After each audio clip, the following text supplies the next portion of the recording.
नमस्ते दोस्तों, मेरा नाम संजय देवराम मडवी है और मैं अभी यहाँ पे आपके सामने मेडिक्लेम इंश्योरेंस के बारे में सीधी और सरल भाषा में आपको थोड़ा जानकारी दूंगा। दोस्तों देखो, यहाँ पे एक क्वेश्चन पहले ये आता है कि आपने को मेडिक्लेम पॉलिसी लेनी ज़रूरी है क्या। तो दोस्तों मैं यहाँ पे बताना चाहूँगा कि आज आपने पास अगर मेडिक्लेम पॉलिसी नहीं है और अपने को 2 या 5 लाख का खर्चा आता है तो अपने पास ऑप्शन क्या रहेगा। एक तो अपने को अपना एफडी तोड़ना पड़ेगा या अपने को अपने पास जो जेवर है वो अपने को बेचने पड़ेंगे, या हो सकता है किसी को बड़े केस के इसमें अपने को प्रॉपर्टी भी अपने को बेचनी पड़ती है दोस्तों। तो ऐसा टाइम नहीं आने के लिए कम से कम प्रीमियम ने एक कंपनी ने अच्छा प्लान में मेडिक्लेम पॉलिसी प्रोवाइड की है ताकि बड़े से बड़ा खर्चा आपको बोझ न पड़े। और दोस्तों मैं अभी यहाँ पे बताऊंगा कि अगर मेडिक्लेम पॉलिसी अपन लेते हैं तो उसमें जनरल टर्म्स एंड कंडीशन क्या होती है। मतलब दोस्तों मैं यहाँ पे पहली बात बताना चाहूँगा कि यहाँ पे मेडिक्लेम पॉलिसी लेने के बाद में मैं पहला पॉइंट जो मैं आपको बताना चाहूँगा वो है एक्सीडेंटल इंश्योरेंस पॉलिसी।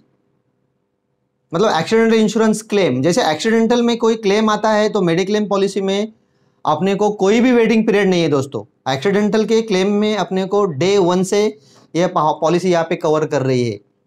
यहाँ पे मैं आपको बताना चाहूँगा आज नंबर 1 पे जो कंपनी है वो star health and insurance allied insurance company. तो उसमें ऐसा बेनिफिट दिया है अलग अलग कि उसमें आपने को जो पहले से बीमारी है उसके लिए 48 मंथ्स का वेटिंग होता है दोस्तों। लेकिन कुछ कुछ प्लान में जैसे ये नेक्स्ट ईयर से मतलब 12 महीने के बाद में भी कवर की है, या दोस्तों इसमें ऐसे है कि कुछ प्लान में 3 साल के बाद में कवर की है। पहले से जो भी बीमारी है उसके लिए अपने को ये अच्छा बेनिफिट स्टार हेल्थ कंपनियाँ दे रही है दोस्तों। तो मैं आपको बताऊं कौन सी भी नॉर्मल बीमारी है, जैसे किसी को फीवर है, मतलब जैसे मलेरिया, टाइफाइड, या आज का जो दौर चल रहा है कोविड के केस में अपने को ये 1 मंथ के बाद में दोस्तों 30 डेज का वेटिंग पीरियड है, उसके बाद में ये बेनिफिट कवर हो रहे हैं। बाद में यहाँ पे मैं बताऊँ आपको जनरल इसमें कौन से भी प्लान में एक यहाँ पे एम्बुलेंस का खर्चा वगैरह दोस्तों अपने को मिल रहा है। कौन सी भी क्लेम का अपने को बेनिफिट अगर लेना है तो मिनिमम 24 आवर्स दोस्तों एडमिट होना ज़रूरी है। यहाँ पे मैं आपको बताऊं कि अपने को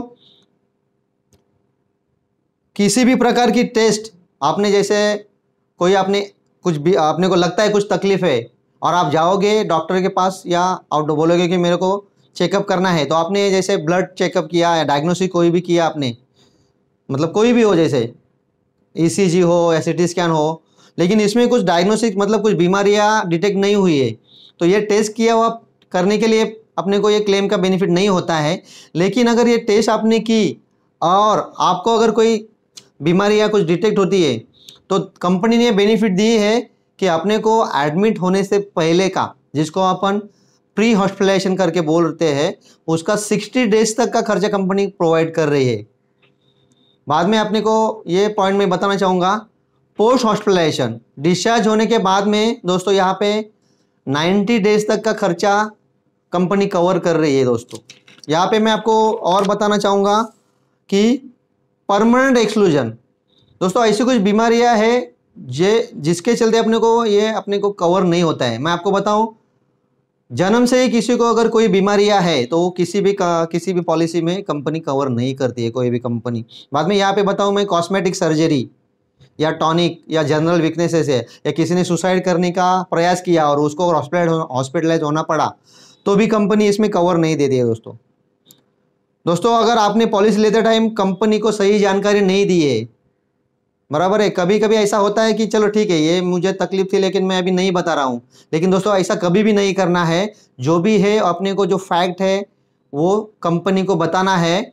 ऐसे अभी कंपनियां नॉर्मल करके किसी को भी पॉलिसी रिजेक्ट नहीं करती है, तो आपको जो भी है केस में बताना है। अगर ऐसा मालूम पड़ा बाद में कंपनी को ये इसने जो भी ऑपरेशन वगैरह हुआ था या इसके हैबिट से या वेट वगैरह हो जो अगर आपने गलत लिखा रहेगा तो कंपनी ये क्लेम रिजेक्ट भी कर सकती है या आपकी पॉलिसी कैंसिल भी हो सकती है दोस्तों।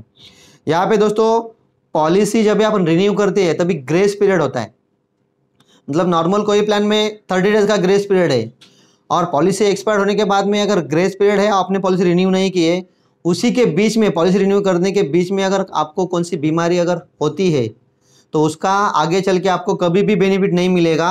और कंपनी डिसाइड करेगी कि आपको पॉलिसी रिन्यू करा के देनी है या नहीं देनी है।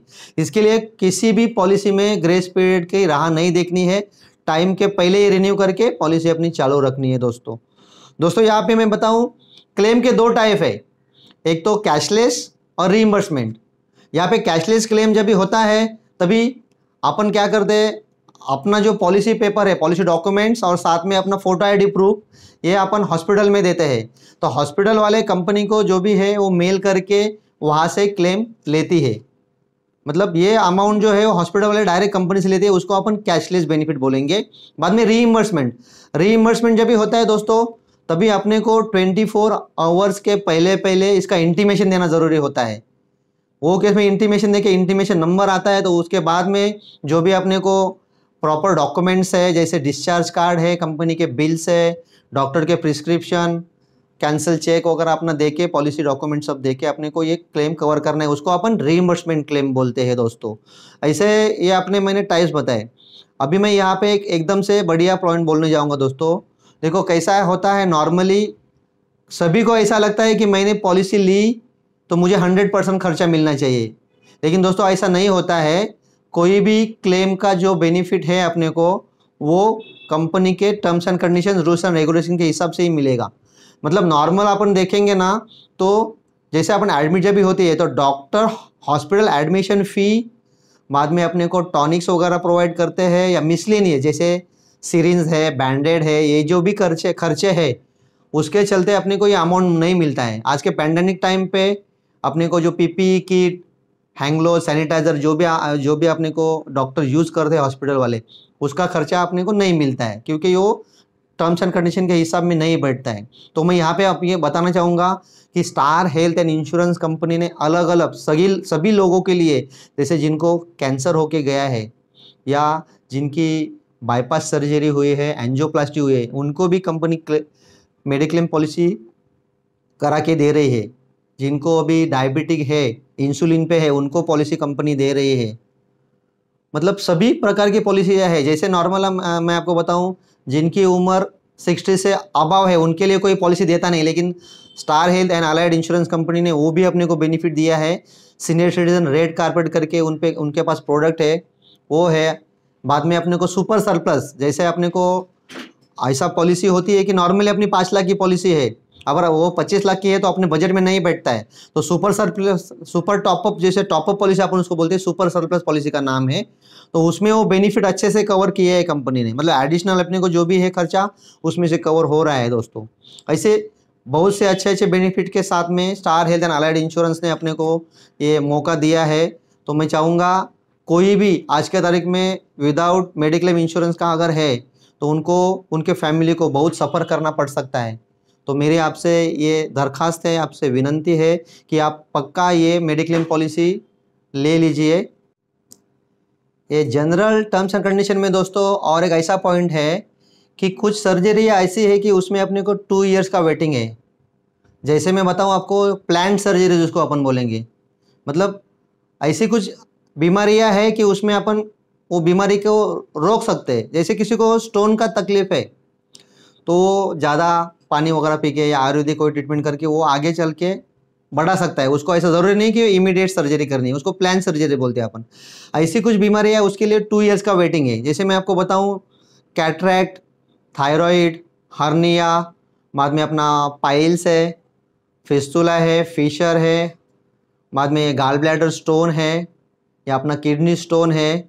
ऐसी जो प्लान सर्जरी जिसको अपन बोलते हैं, ये अपने को 2 साल के लिए वेटिंग पीरियड है इसका दोस्तों। ये 2 साल के बाद में कवर होती है। तो ऐसे अच्छे कुछ पॉइंट्स हैं, और आपको डिटेल अगर चाहिए तो आप कांटेक्ट कर सकते हो। Thanks a lot, thank you very much दोस्तों।